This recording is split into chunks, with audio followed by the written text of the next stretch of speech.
Creation is inexorably tied to the gospel. For created man who fell needs a means of redemption and fellowship with the Creator God. I have tremendous appreciation for the early missionaries who paid a heavy price at the uttermost part of the globe, Fiji in the South Pacific. Fiji was, 150 years ago, the cannibal capital of the world.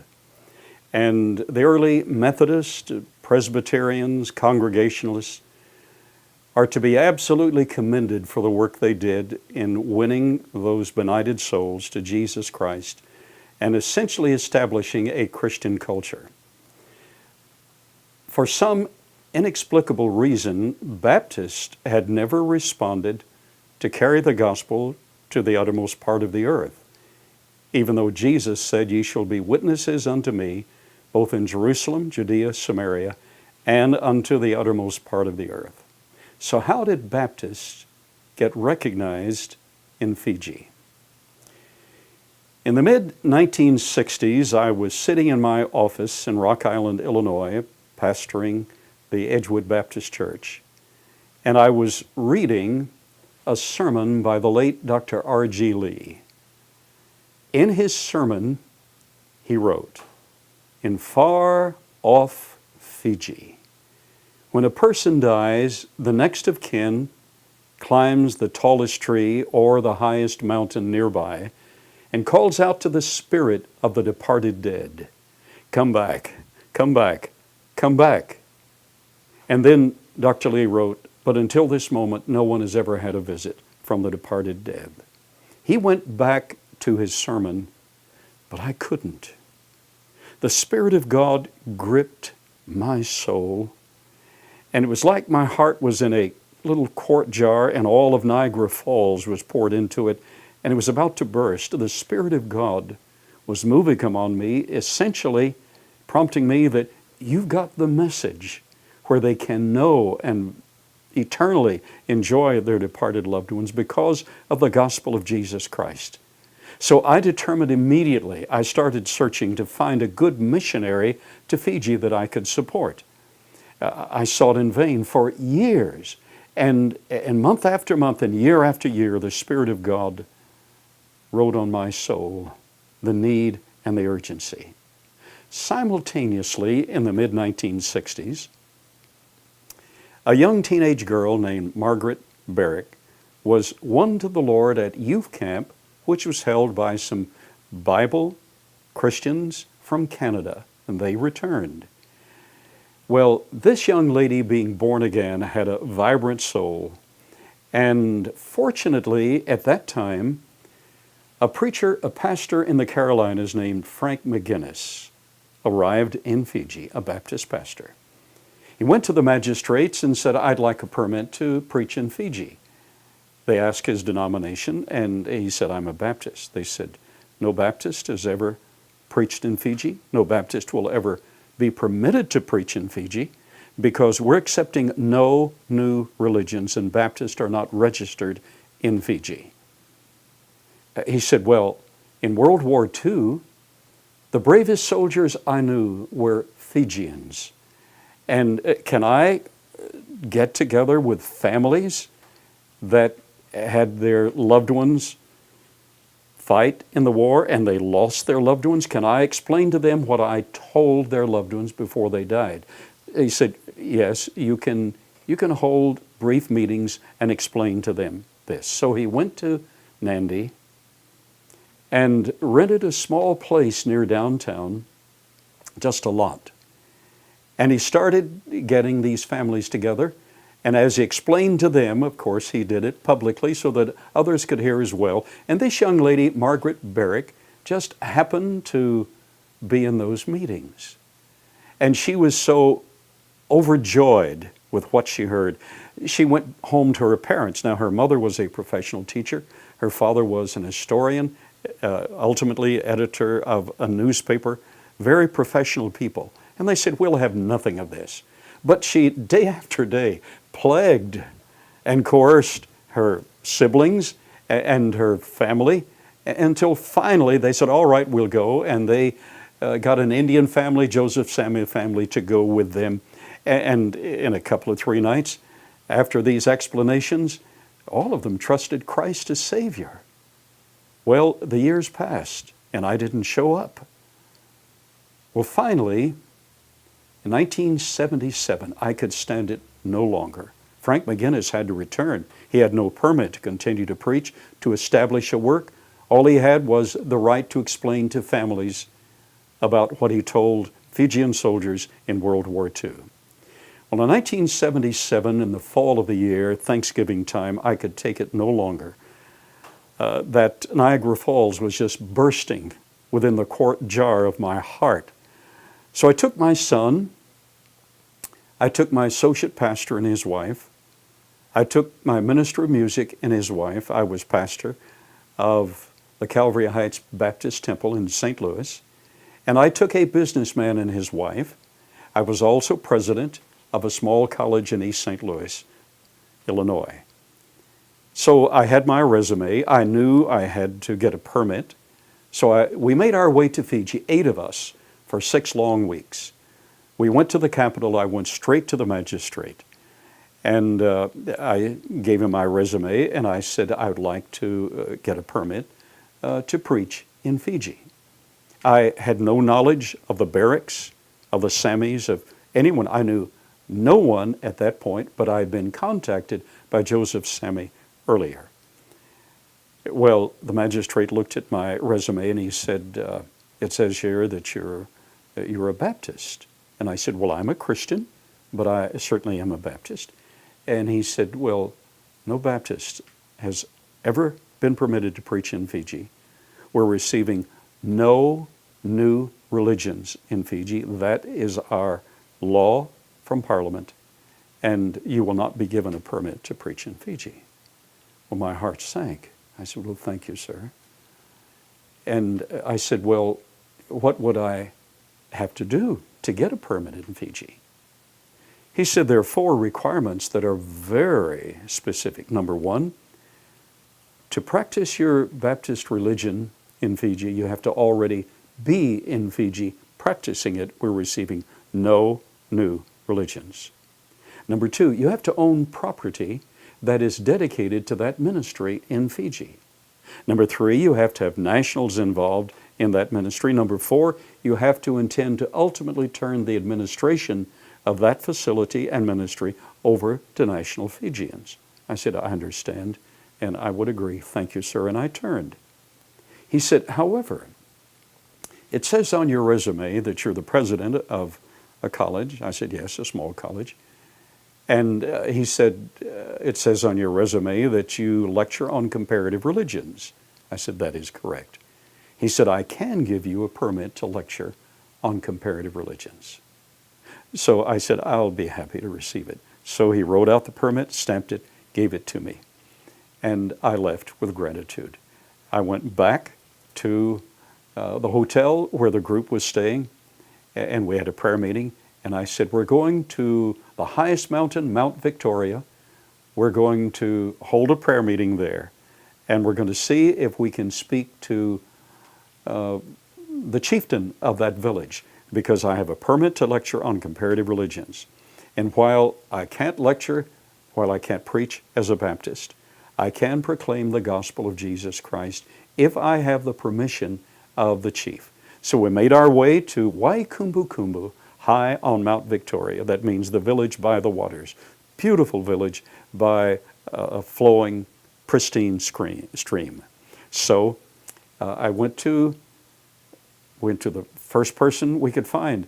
There was a new pastor at the Methodist Church. Now, the Methodists have done an incredibly tremendous and commendable job in Fiji for 150 years, since the 1830s. So I went to this young Methodist preacher. He had just been appointed. And I said, can you take us to the chieftain? And he said, I don't speak very good Fijian. We'll have to go through an interpreter. I speak fair Fijian, but I'll take you. We went to the chieftain's house. He sat. We took our shoes off in approaching him. I explained to him through his interpreter bodyguard that I had a permit to lecture on comparative religions. And I said, I would like your permit to bring music to your village tonight. We have musicians with us. And I would like to present the gospel of Jesus Christ. He said something, and the Fijian bodyguard interpreter said, Ratu, that's the chiefly name. Ratu asked, would you drink kava with him? Now, most conservative Christians do not drink kava, but I knew at that moment it was not alcoholic. I knew that I was obligated to do so, so I drank kava with him. That was quite an experience. And then the chieftain, the Ratu, said something.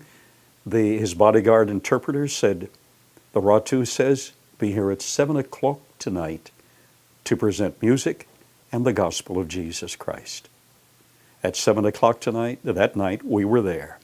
It was mid-November, 1977. When we arrived, the entire village, all the teens and adults were there. I don't know where the children were. They were all crammed in and around the chieftain's beret, the Ratu's beret. We presented music through the young Methodist pastor. I presented the gospel of Jesus Christ. The chieftain, his aged mother behind him, his family, and all of the village that night prayed aloud, receiving Jesus Christ as Savior. It was absolutely awesome. We went to the next village, and without having to drink kava, I approached the chieftain, and he gave us permission, and that entire village of adults trusted Christ. Went to the next, the same thing happened. Then I realized that while I had the permission of the chieftains, the Ratus, I was establishing a pattern of preaching, and that would become a problem. So we went back to the hotel, held a prayer meeting. My associate pastor said, Pastor, do you remember that a fellow with child evangelism, Joseph Sammy, contacted you a few months ago? Maybe he can help us. I said, that's right. I looked in the phone book. He had a telephone, and I called him. And he had established child evangelism, was the founder of child evangelism, to be absolutely committed. And so I called him, and I said, Joseph Sammy? He said, yes, Joseph. I said, this is Carl Ball from, he said, oh, Dr. Bo, we've been waiting 6 months for you to come. I said, well, okay, I told you on the phone that I would, and here we are. I've got a problem. Can I get to your home? He gave me the number at number 10 Matuku Street. We got in a taxi, my son and I, the businessman, and my assistant pastor. We went straight to his home. After amenities, I said, Brother Joe, we have a problem. I have a permit for comparative religions, but I want to preach the gospel of Jesus Christ. I've preached in some of the villages. And as you know, I'm a Baptist, and no Baptist has ever been recognized in Fiji. And he said, what did the magistrate tell you you had to do? Number one, we had to already be in Fiji.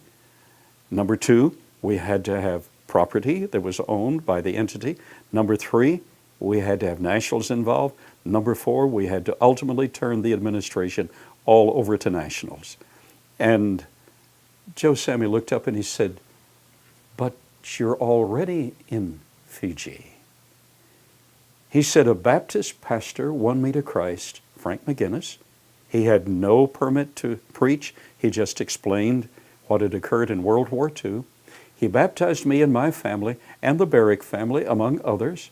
And for the last 5 years in our basement, we nationals can practice any religion we want.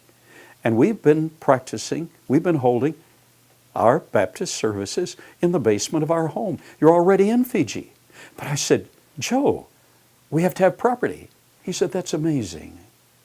He said, the property next door is owned by the owner of our house here, a Dr. Singh from Ba, an Indian man. And he told me last week when he came to collect the rent that he wanted to sell that property at number 12 Matuku Street. It's just a number of palm trees and a little debris on it right now. I said, that's amazing. How do we get to his place? Immediately, early the next morning, we were in Joe's car, and made our way across Viti the main island, to Ba on the other side. My son, the businessman, my assistant pastor, and Joe Sammy. Made our way to the doctor's office. He was very cordial. After amenities, I said, I understand you'd like to sell the property at number 12 Matuku Street. That is correct. I said, what kind of money do you need for that property? He gave me a figure. I breathed a little hard. And I said, well, I guess I'm going to have to go back to America to raise the funds, but we are interested in that property. The businessman standing behind me, Roy Shack, tapped me on the shoulder. He said, Pastor, I brought that much money with me in cash. I have it in this envelope. Here it is. It's yours. Without counting it, I handed it directly to Dr. Singh. He counted it, smiled, said, all right, I'll go to the magistrate. Here's the title deed.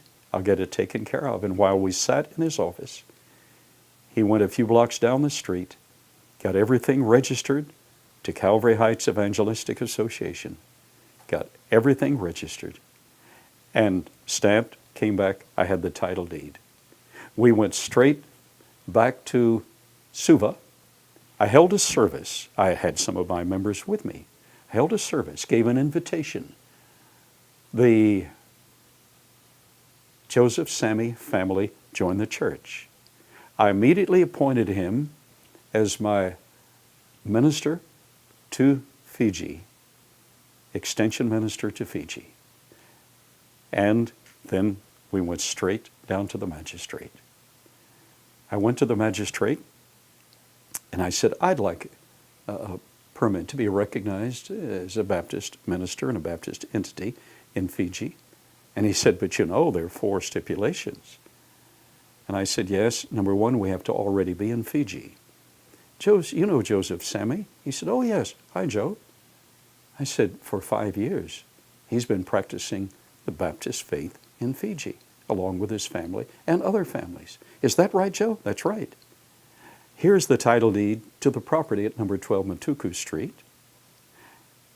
Joseph Sammy is my extension minister to Fiji, and I ultimately intend to turn the administration over to Fijians. He went back to his superior, came back and said, I don't believe it, but it's true. He stamped it, and we had official recognition in Fiji. That's how Baptists got in Fiji. Then, in Who's Who in Fiji on page 87, that is verified by the historian, Reverend Dr. Sam Bedrick. I built a building in Fiji, earthquake-proof, raised a large amount of money to build the building, and then learned of Sam Barrick meeting with a small group of people. I turned the use of that facility over to him and ordained Sam Barrick as the first Baptist pastor in the history of Fiji. In one of the services, he handed to me this black coral. He said, this grows in various waters, but in Fiji uniquely, the black coral follows the light. He took a match and he said, the little ones will follow the light quickly. He held it close to one of the small limbs and it pushed over and followed the light. He said, it'll take a bit longer with the old ones. He held it near this limb and in a short time it followed the light. And he said, just bring us the light. We'll follow the light of the world, Jesus Christ.